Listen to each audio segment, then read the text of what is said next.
अमेरिकी president Donald Trump के पॉम beach resort में घुसपैठ की कोशिश नाकाम हुई है। यूएस सिक्योरिटी सर्विस ने हथियार लेकर घुसे शख्स को मौके पर ही ढेर कर दिया। मारे लोगों को सुरक्षित ठिकाने पर हथियारबंद शख्स ने घुसपैठ की कोशिश की थी। घटना के वक्त डोनाल्ड ट्रंप अपने रिजॉर्ट में नहीं थे। सुरक्षा बलों की मुस्तैदी से हथियारबंद की हिमाकत को नाकाम किया गया। मेरठ में पीएम मोदी ने सपा और कांग्रेस पर जमकर निशाना साधा। कहा कि कांग्रेस सपा ने जहरीली राजनीति नहीं छोड़ी, इन्हें देश का विकास पसंद नहीं।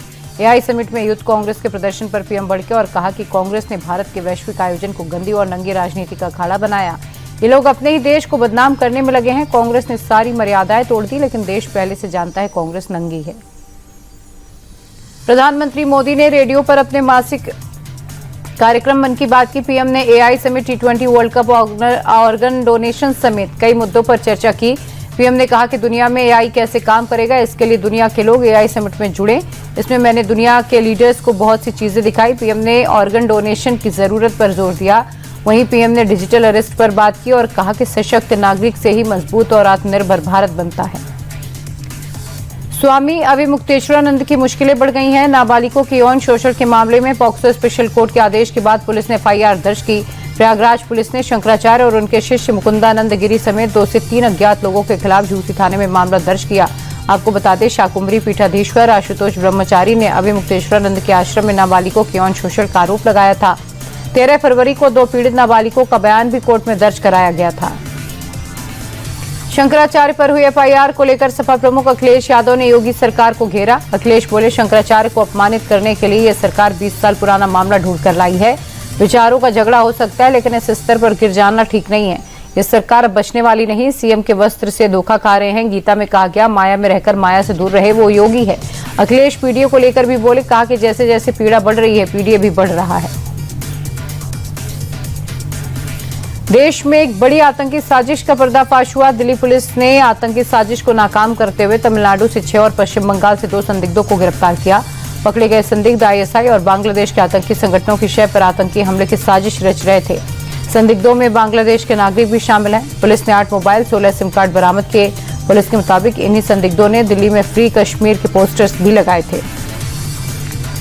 जम्मू कश्मीर के किश्तवाड़ में एक बार फिर आतंकियों से मुठभेड़ शुरू हुई है। सुरक्षा बलों ने 3 आतंकियों को ढेर कर दिया। मुठभेड़ में किश्तवाड़ के चटरू इलाके में हो रही थी। दोनों तरफ से लगातार क्रॉस फायरिंग हुई। इलाके की घेराबंदी कर सर्च ऑपरेशन अभी भी जारी है। सोर्सेस ये बता रहे हैं कि जैश के कुछ आतंकियों के अभी भी छिपे होने की खबर है। तटरक्षक बल ने समंदर में बड़ी कार्रवाई को अंजाम दिया। कोस्ट गार्ड ने भारतीय समुद्री क्षेत्र में घुसपैठ कर रही ईरानी नाव को पकड़ा। इसे चला रहे 4 संदिग्धों को गिरफ्तार कर लिया। जब्त की गई नाव से विदेशी सिगरेट के 200 कार्टून बरामद किए गए और इनकी कीमत 250 से 5 करोड़ रुपए के बीच के आसपास है। गुजरात के द्वारका में समुद्री क्षेत्र से नाव जब्त हुई है, जिसे आगे की जांच के लिए पोरबंदर भेज दिया गया। पटना में सीएम नीतीश कुमार ने क्रिकेटर वैभव सूर्यवंशी से मुलाकात की। सीएम ने वैभव को सम्मानित करने के साथ ही 50 लाख का चेक सौंपा। इस दौरान डिप्टी सीएम सम्राट चौधरी और खेल मंत्री श्रेयसी सिंह भी थे। आपको बता दें कि अंडर 19 वर्ल्ड कप जिताने में वैभव ने कई तूफानी पारियां खेली। सीएम नीतीश ने कहा, प्रदेश में आधुनिक और विश्व स्तरीय खेल इंफ्रास्ट्रक्चर का निर्माण हो रहा है, जिससे प्रतिभाओं को आगे बढ़ाने में मदद मिलेगी। अयोध्या में आरएसएस के 100 स्वयं सेवकों ने श्री राम रचनम पर परफॉर्म किया। सरयू तट से पथ संचलन हुआ, जिसके बाद स्वयंसेवक लता मंगेशकर चौक पहुंचे, जहां पर लता मंगेशकर के साथ कार सेवकों को रागमयी श्रद्धांजलि दी गई। साथ ही हनुमानगढ़ी के साथ रामलला के दर्शन कर आशीर्वाद लिया। राजस्थान के जयपुर में भारतीय वायुसेना की सूर्य किरण और सारंग टीम ने शानदार एरोबैटिक प्रदर्शन किया। इस दौरान विमानों ने शानदार करतब दिखाए। कार्यक्रम की शुरुआत इंडियन एयरफोर्स की सारंग हेलीकॉप्टर डिस्प्ले टीम के प्रदर्शन से हुई। 5 रंग बिरंगे हेलीकॉप्टर्स ने आसमान में अद्भुत फॉर्मेशंस बनाए। इसके बाद सूर्य किरण एरोबैटिक टीम के लाल सफेद रंग के जेट विमानों ने उड़ान भरी, जिसने सभी दर्शकों का ध्यान अपनी तरफ खींचा। दिल्ली के ग्रेटर कैलाश में आनंदम फेस्ट 2026 मैराथन का आयोजन हुआ। मैराथन में इंडिया टीवी के चेयरमैन रजत शर्मा शामिल हुए और फिटनेस मैराथन को हरी झंडी दिखाई।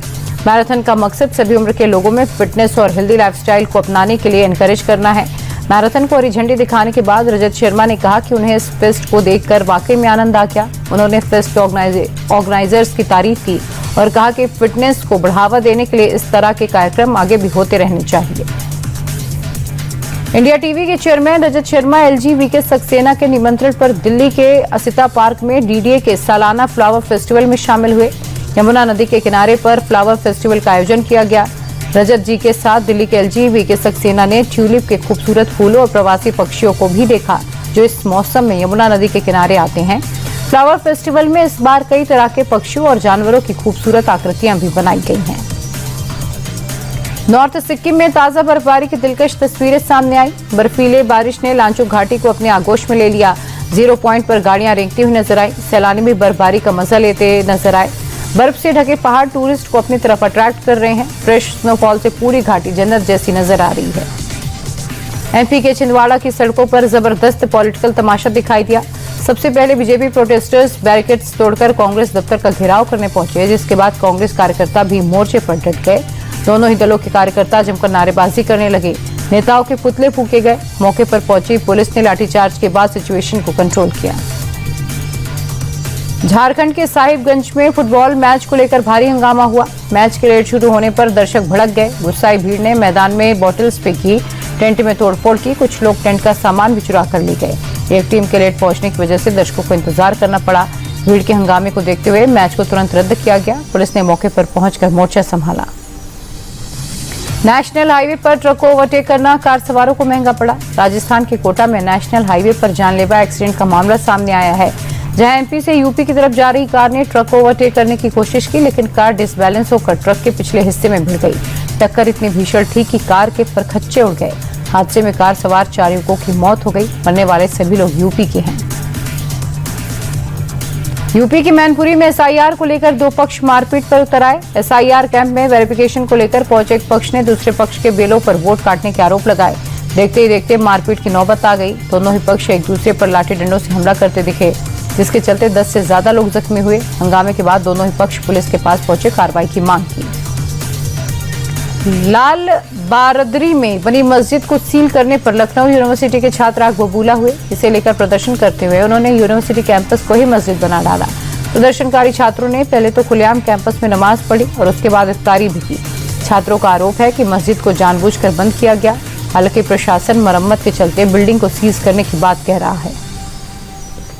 छत्तीसगढ़ में सनातनियों की धर्म वापसी का अभियान जारी है। कबीरधाम जिले में 140 आदिवासी लोगों की धर्म वापसी हुई। बीजेपी विधायक भावना बोरा ने धर्म वापसी करने वालों का स्वागत किया। पैर धुलाकर माला पहनाई। 140 आदिवासियों की घर वापसी हुई। दरअसल नक्सल सीमा पर अक्सर आदिवासियों के धर्मांतरण का मामला सामने आता है।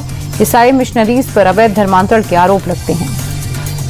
MP के रीवा में 2 कार्स की टक्कर के बाद सड़क पर हाई वोल्टेज ड्रामा हुआ। शराब के नशे में धुत कार सवार ने दूसरी गाड़ी के शीशे तोड़ दिए। दरअसल पीड़ित शख्स की कार से आरोपी की कार टकरा गई थी। शराबी युवक ने इतनी सी बात पर पहले तो पीड़ित को जान से मारने की धमकी दी और उसके बाद कार में तोड़फोड़ मचाने लगा। मौके पर पहुंची पुलिस ने दोनों गाड़ियों को सीज कर लिया। UP के मिर्जापुर में वसूली को लेकर माफिया ने जमकर उत्पात मचाया। रेस्टोरेंट के मालिक से वसूली की मांग कर रहा माफिया आतंक मचाता दिखा। होटल के मालिक की गाड़ी में जमकर तोड़फोड़ मचाई। आरोपी ने कार में रखा कैश और सामान भी चुरा लिया। माफिया ने इसके बाद फायरिंग कर दहशत फैलाने की कोशिश की।